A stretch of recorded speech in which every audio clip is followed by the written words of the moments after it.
Bien, bonjour à tous. En préambule, donc on m'a demandé d'intervenir. Je voulais dire que je ne suis pas forcément très à l'aise avec ça, pour plusieurs raisons. La première, je voudrais vraiment insister sur le fait que je vais présenter. Pour moi, c'est une illustration des tests que j'ai fait sur la ferme, et ce n'est que ça. Et c'est à prendre que comme ça. Le cahier des charges, c'était de synthétiser en ça marche pas. Donc je l'ai fait comme ça. Maintenant, c'est jamais ni noir ni blanc, y compris dans les tests sur ma ferme. Donc, il faudrait dire ça marche dans telle condition, ou ça marche pas, mais peut-être qu'il faudrait. Donc, finalement, c'est pas si facile de faire blanc, noir, ça marche pas. Mais je l'ai fait quand même comme ça. Moi, je me régale là, de voir tous les exemples qu'on a vus cet après-midi. Et ça me conforte dans l'idée qu'on a surtout bien fait de créer cette association nationale, les décompactés de l'ABC, parce qu'on voit bien que c'est vraiment en mutualisant tout ce que l'on fait chacun, les uns et les autres sur nos fermes, qu'on va changer de braquet, je pense, et avancer beaucoup plus vite. Donc, je crois on est vraiment sur les rails maintenant pour avancer. Donc, surtout, continuons d'échanger. Donc, voilà. Donc, d'ailleurs, dans la présentation, je suis preneur d'idées de plein de gens, parce que je pense qu'il y a plein de gens qui peuvent apporter des choses sur mon système. Parenthèse fermée pour l'introduction. En quelques mots, Gaëc les jonquilles, est-ce que j'ai un viseur ou j'ai quelque chose pour passer les diapos? Ça marche comment? Tu as un laser dessus? C'est ça? Et pour avancer? Droite. OK. Donc avec les gens qui, en deux mots, donc 196 hectares, on est 5 UTH, j'ai deux associés, on est trois associés et on a deux salariés à temps plein. C'est aussi ce qui nous permet de passer beaucoup de temps à faire des tests sur la ferme parce qu'on a de la disponibilité en main-d'œuvre. On a 39 hectares par personne qui travaille, 39 hectares par UTH, 130 vaches laitières, 950 000 litres de lait. Donc on a un système qui est assez intensif en production laitière ramené à l'hectare, donc une exigence de productivité fourragère quand même assez élevé sur la ferme. Ça peut vous expliquer quelquefois des choix techniques que l'on fait. Et j'ai horreur de voir des fermes sans voir des chiffres, donc je communique toujours sur quelques chiffres. Voilà, j'ai été très synthétique, mais on est sur un EBE par hectare sur la ferme de 1290, c'est la moyenne de BE des 3 dernières années. On essaye d'aggrader les sols et en même temps d'aggrader le compte de résultat si possible. Donc il y a aussi des arbitrages voilà, qui sont comme ça. Et dans les tests que je vous présente, on part toujours du principe qu'on fait des tests en micro-parcelles.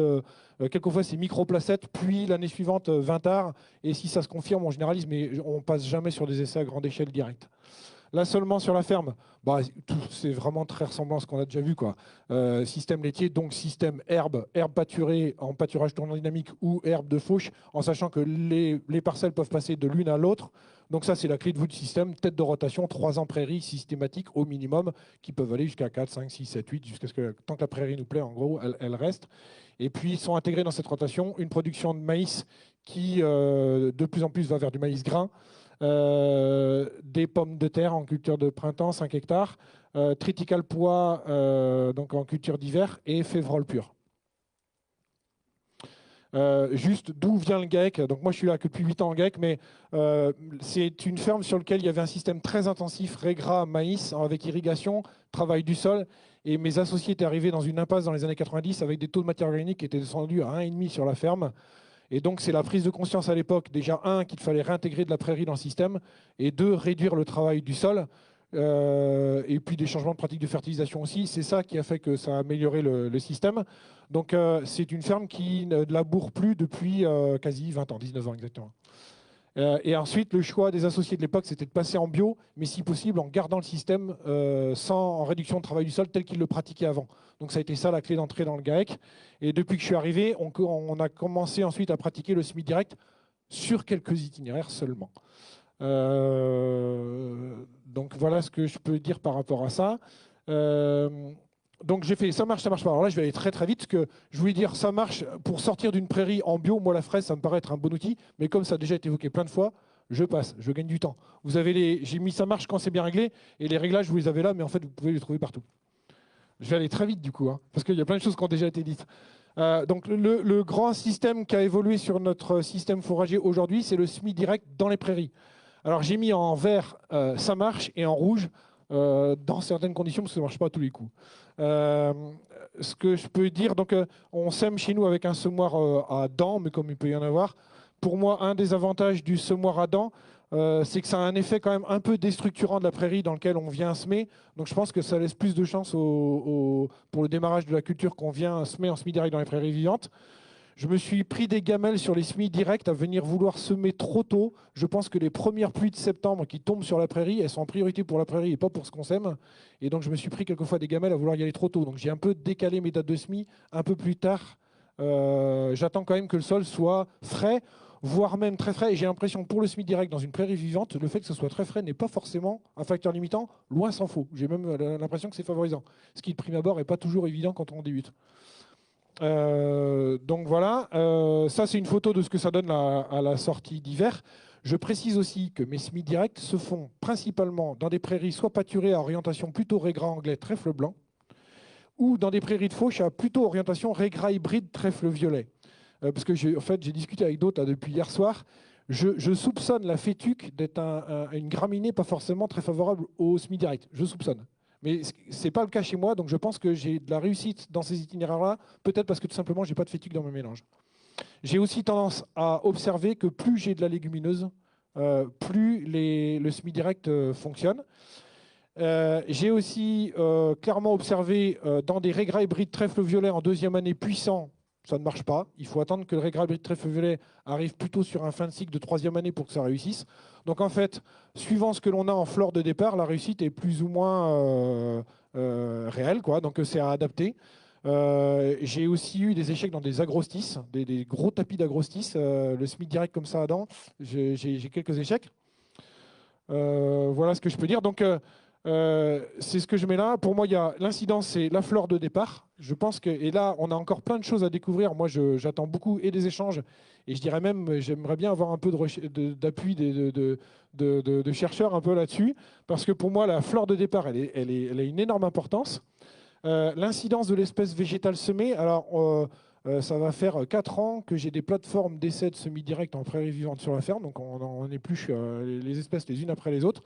Alors, 100% d'échecs, colza fourragé, 5 années de test, 5 années d'échecs. Ça ne marche pas. Pourtant, bon sang, en élevage laitier, se met un colza fourragé en direct dans une prairie au printemps pour la pâturer l'été, ça serait quand même magnifique, mais ça n'a jamais marché. Ils lèvent, mais en fait, les prédateurs se mettent dedans. On a l'impression qu'ils ont une pancarte, suivez le semis direct, ils prennent, et j'ai jamais un colza à l'arrivée. Le semis direct de trèfle, c'est pareil, on m'avait vendu le semoir en disant ça, c'est le semoir de rêve pour aller sursemer des trèfles dans une prairie. 100% d'échec. J'ai jamais réussi à remettre un trèfle blanc ou un trèfle violet en semis direct dans les prairies. J'ai toujours pris des gamelles.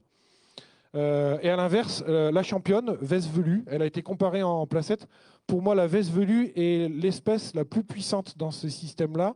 Le taux de germination est très bon et elle s'arrache, elle a une capacité à s'exprimer dans ces mélanges-là qui, pour moi, est vraiment pertinente. Les avoines fonctionnent bien aussi, les seigles.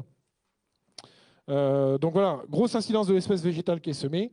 Je vous ai mis les chiffres aussi, parce que moi j'estime qu'à chaque fois que je fais ça, j'investis 37 € de coût homme méca, parce que moi quand je fais quelque chose, j'intègre toujours mon coût main d'œuvre, parce que je vais être payé quand même à la fin. Donc 37 € hectare de coût.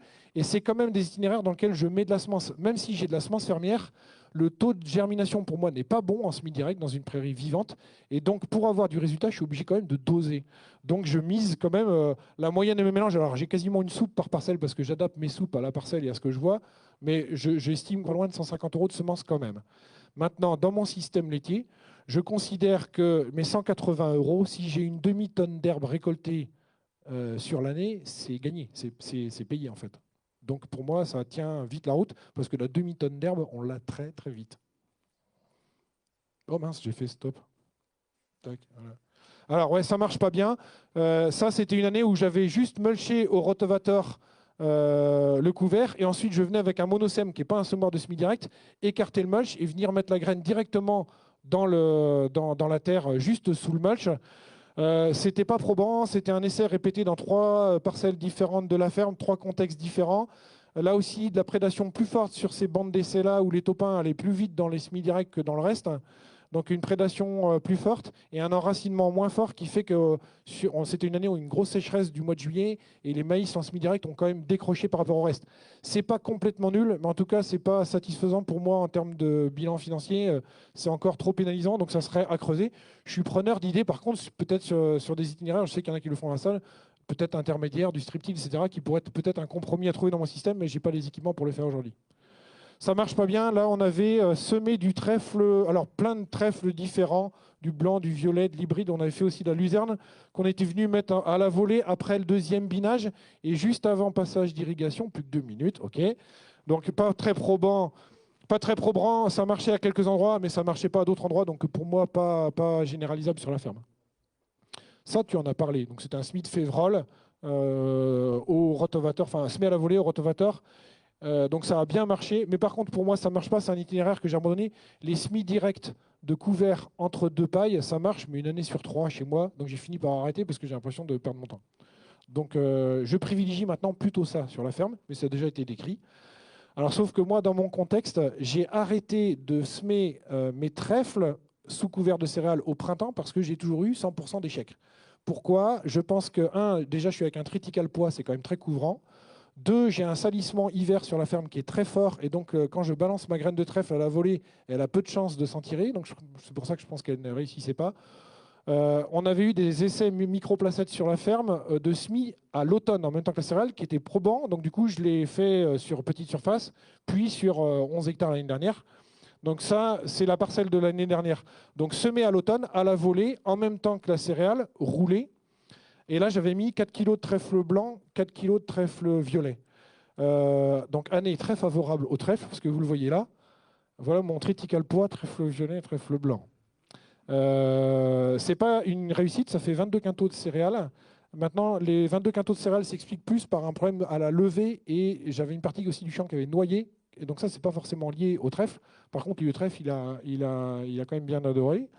Donc c'est une parcelle, là j'arrive à faire ces itinéraires-là parce que j'ai fauché, laissé sécher, puis repris à la batteuse avec un pick-up. Je pense que ça aurait été compliqué d'y aller en direct avec une batteuse. Maintenant, pour moi, c'est des itinéraires.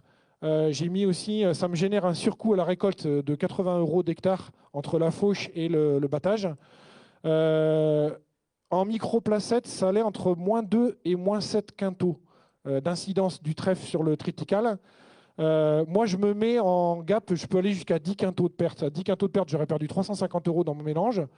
Par contre, les gains, c'est que je n'ai plus de semis de prairie à faire à l'automne. Je n'ai pas de déchômage non plus. Et si je gagne 1 tonne d'herbe à l'automne ou au printemps suivant, j'ai gagné, en fait. Et là, concrètement, cette année, mes génisses ont déjà pâturé 800 kilos à l'hectare. Donc, je n'ai pas encore 1 tonne 2, mais c'est déjà ce que j'ai gagné à l'automne. Et là, aujourd'hui, la prairie, elle est puissante, elle est là. Donc, au printemps, j'espère les gagner. J'ai plus le temps, c'est ça? Donc j'arrête. Oh, c'est dommage de ne pas parler de ça. Bon, ça, c'était toujours dans les essais semi-directs en prairie vivante. On avait une bande dans laquelle on avait fait une févrole pure. Donc, on pousse l'essai et au moment d'ensiler, la févrole était quand même suffisamment belle. Je me suis dit, c'est quand même dommage d'aller mettre ça en ensilage. On va la pousser à grain et on va voir ce que ça donne. Et donc, il y avait 6 mètres de large dans cette parcelle-là. Donc, ça a été donc 200 kg de ce févrole semé au 15 octobre en semi-direct. Je l'ai battu, ça fait 22 quintaux, donc exactement le même rendement l'année dernière que la moyenne de mes févroles purs que j'avais en itinéraire classique. Donc du coup, j'en ai fait 9 hectares là, cette année. Parce que pour moi, là c'est pareil, si je fais 20 quintaux de févrole en objectif cette année, rendez-vous l'année prochaine, je vous dirai si c'est le cas ou pas, mais 20 quintaux de févrole dans ces conditions-là, avec un pâturage encore à l'automne, économiquement, ça tient la route, quoi. Voilà, j'ai fini, parce qu'après les essais qui sont en cours, ça va être trop long.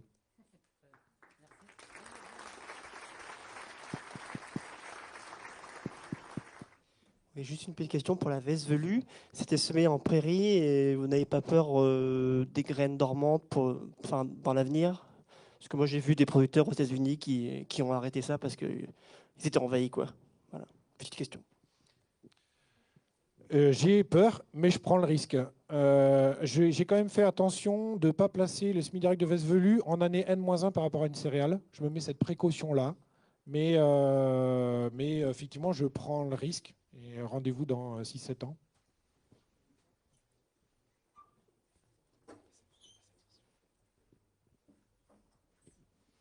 Bonjour. C'est quoi les essais en cours?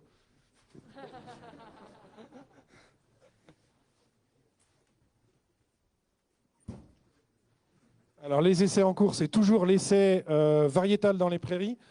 J'ai une plateforme d'essai de différents métayers qui est en collaboration avec la Chambre d'agriculture et l'Institut de l'élevage qui est répétée sur sur 5 ou 6 fermes, je crois, en région Pays de Loire, là, de mémoire. Enfin, je me retourne vers les gens en plus. Donc ça, c'est un premier essai. Deuxième essai, j'essaye les graminées parce que pour moi, si quelqu'un dans la salle a une solution, mais j'aimerais trouver une céréale capable de lever et de gagner un match dans une prairie vivante. Donc là, parce qu'en fait, j'ai quand même certains paddocks sur lesquels, l'année dernière, j'avais des zones de paddock où j'aurais pu, je pense, pousser l'avoine à grains. Ça n'aurait pas été ridicule en rendement. Donc j'essaye du seigle, j'ai récupéré du petit épeautre et deux blés population que j'ai récupéré chez un voisin. Donc j'ai testé en microplacette là. Donc voilà, j'en suis, c'est en cours là, c'est sur la ferme. On verra cet été ce que ça donne. La févrole pure dans la prairie, là j'en ai testé pour le coup 9 hectares cette année que je pousse à grains. Et puis les 7 trèfles violets, qui est ce que je vous ai présenté à la fauche, là, qui est généralisé aussi, enfin qui est encore mis en route sur 7 autres hectares cette année. Oui, quand tu parles de semi-direct en prairie, tu parles d'une prairie permanente, d'une prairie temporaire, ou les deux et est-ce que c'est après fraisage ou directement dans la prairie vivante? Alors, c'est les deux. C'est soit des prairies de régras hybrides trèfle violet, plutôt en année 3, je vais dire en année 2 ou 3. Ça, c'est la première chose. Deuxième chose, soit en prairie, mais vieilles prairies, régras anglais, trèfle blanc, mais ça peut être des prairies qui ont 8-9 ans, donc des vieilles prairies. Ça fonctionne aussi. Et ensuite, quasiment tous les ans, je fais des tests comparés dans lesquels je fais mon Hutchinson, ensuite semis avec mon combiné en comparé dans les mêmes paddocks. Et ça, je répète à plusieurs endroits de la ferme. Et j'ai fait aussi fraise, un coup de fraise et combiné. J'ai jamais fait fraise et semis à la volée directement derrière la fraise. Par contre, j'arrive à la même conclusion. Alors, je répète encore, c'est dans mon contexte, hein, mais j'arrive à la même conclusion, c'est que en termes de rendement, au printemps, le match est toujours gagné par le semi direct Adam. C'est-à-dire que quand je viens avec mon combiné de herse rotative, je déstructure probablement trop ma prairie, ce qui fait qu'elle n'arrive jamais à rattraper en termes de rendement, y compris au printemps. Donc quand je viens faire mes premières coupes, c'est toujours à couper au couteau et c'est répété. C'est répété pendant 4 ou 5 ans dans plusieurs paddocks de la ferme à chaque fois. Donc bon, aujourd'hui j'arrête parce que ça y est, la conclusion est faite pour moi. Okay. Et bon, moi, quand j'ai commencé il y a 10 ans, j'avais mis des mélanges Régras d'Italie trèfle violet et je m'attendais à avoir des problèmes. Donc j'ai bien coupé toujours à maximum début épiaison. Donc toi, tu as des trèfles hybrides, des Régras hybrides et des Régras anglais. Est-ce que ça te pose des problèmes ou pas? Jamais. Jamais. En fait, je n'ai jamais assez de trèfle violet sur ma ferme. Donc moi, plus j'ai du trèfle violet, plus je suis heureux, puisque c'est mon moteur de trèfle. Je me suis Hein peut-être mal exprimé. Je parlais des régras. Alors en termes de régras, dans les céréales, j'ai pas de problème de régras. J'ai des vrais problèmes de salissement dans mes céréales. C'est du mouron, c'est du lamier, c'est de la ravenelle, j'en oublie, enfin c'est les 3 principaux, mais j'en oublie parce qu'il y en a de la cardamine hirsute, mais pas de régras. Je ne sais pas expliquer pourquoi, mais j'ai pas de problème de régras dans mes céréales.